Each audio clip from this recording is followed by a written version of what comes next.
Hey guys, how are you? It is a couple days before my first auction. I want to jump on here and kind of explain to you how I got into jewelry and sort of what my, not niche is, but my geographical proclivity for Native American jewelry. I live in New Mexico, and when I moved here well over a decade ago, I was like, I would never be one of those blonde girls in a squash blossom necklace, and I am. I really got into Native American jewelry at Indian Market. I don't know if any of you have heard of that, but it's basically a festival where vendors come from all over the country, from different tribes, pueblos, and even people who don't live on the reservation. They are artists. They make beautiful things. And their work is very sacred, but they want to share their work and they want to disseminate it. And so once I went there, I kind of realized it's okay to wear Native American jewelry, and it's beautiful and it's spiritual.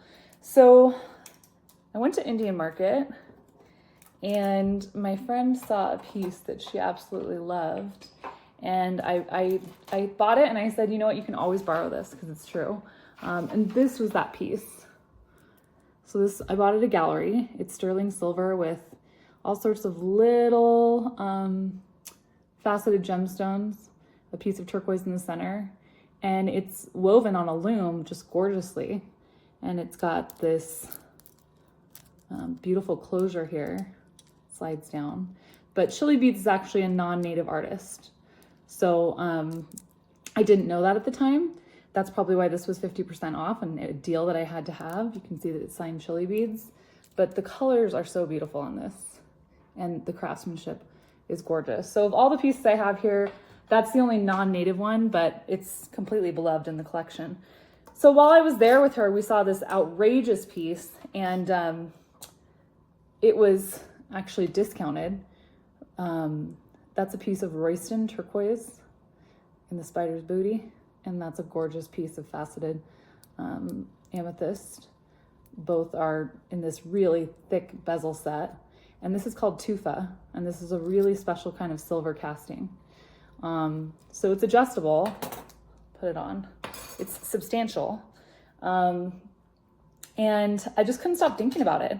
You know, the thing was kind of like, who's gonna wear this thing? And I thought, you know what, I'm crazy enough to wear this, you know, with the right black turtleneck to a dinner or something.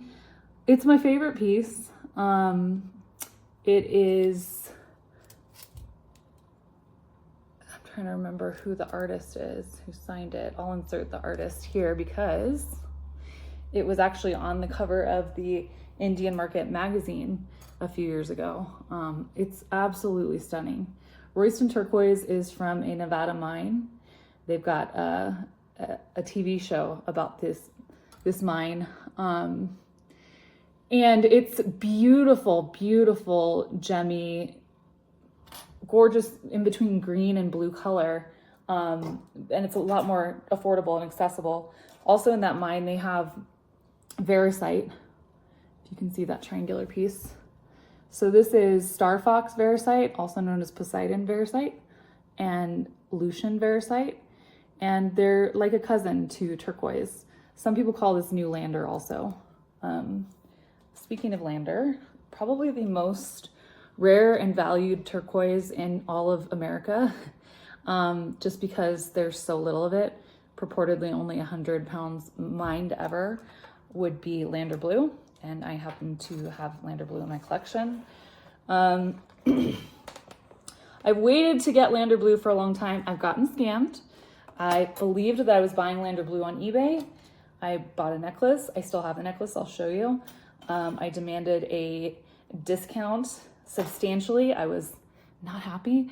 You cannot buy lander blue without provenance, which provenance, as many of you know, means you got to know the genesis of where it came from. So this is a belt buckle, and it's from the 1980s. And this, I think true lander blue looks like snake eggs. But what's strange about it, and this is by Patrick Taylor in 1980, what's strange about it is if you were to get really close, and I don't know that my camera can do it justice, that black is almost a goldish color. it's just like, I can't really describe it. It's just like a speckled bronze black mesh all together. But each piece in the matrix is completely surrounded by the darker color. So it's a really rare looking turquoise, but other stuff does look like it. Hubei looks a lot like it, which is Chinese turquoise. There's beautiful Hubei. I have some Hubei earrings that I love, but it's not Lander. I eventually will probably take those cabochons out and make something set in gold, because most Lander nowadays Lander blue is set in 14 karat, 18 karat gold. In the same vein of the spider cuff, this is a little pair of earrings that I have. And I guess, Alexa, stop. Sorry, I do have to get going. I guess the spider tale sort of in Native American culture is that the spiders taught people how to weave, just like on the loom, which is how some of the jewelry is made, but often Navajo and Native rugs that are gorgeous and highly sought after and prized. This ring actually, this was my mom's, and she's no longer with us, and it's something that I think is really beautiful. You can kind of tell the difference between like a needle point from a zuni that's like this versus something more modern, lightweight, and that I didn't pay a ton for, like this, right? Which is also zuni, which is stunning, but it's different than this. This is like puffier and more substantial. This ring, I got at Indian Market from a Santo Domingo artist. I believe it was Damien Bailon. And it's really cool. It's got this evil eye on the side here to keep you safe. And this is some kind of gate, he said, that he started putting in his jewelry, and he said that everyone started copying him, and he started doing this too. This is white buffalo, which technically isn't really turquoise, but it's very in style because look, I mean, this can go with anything. I ran into either his wife or his ex-wife. They were on different sides of town, and I found this gorgeous jasper cuff that I bought from her, and it's just stunning. Never seen a piece of agate like that. Not agate, jasper, but it does look like agate, doesn't it? But it's gorgeous, signed. Now this is a piece of Sleeping Beauty turquoise, which I'm astonished, but people in New Mexico that sell jewelry say that this is the #1 kind of turquoise people are coming in for. And I find it kind of boring. It's a little more valuable sometimes, but it goes well in like diamonds and gold. And so you'll see it set in that. But I love the matrix stuff. Like, I love it.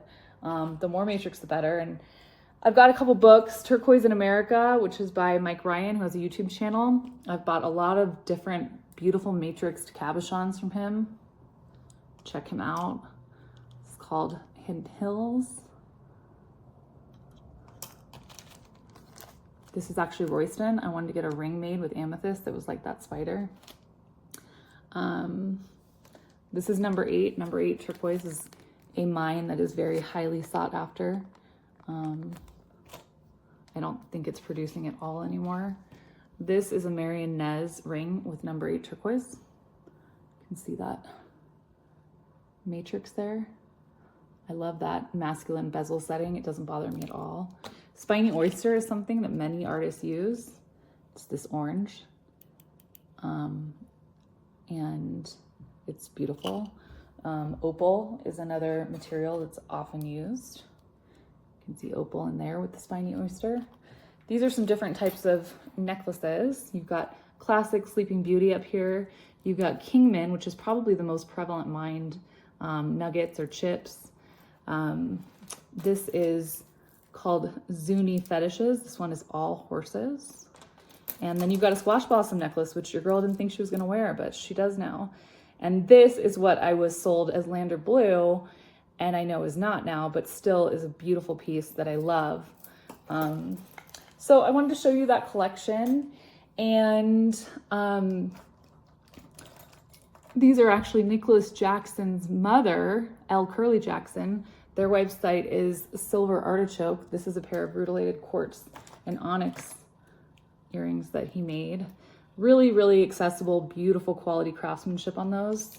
I have 2 pairs of these by him because they are my favorite earrings. Really lightweight, buttery silver, and just what a great, simple, classic design. So I had to get 2 pairs of those. So yeah, that is my brief native collection. I want to come on and share with you. I don't have a lot of time, so I have to cut the video a bit short. But if you liked this, please subscribe. And if you have any questions about turquoise or mines or anything you want me to delve into deeper, I would love to do that. Thank you.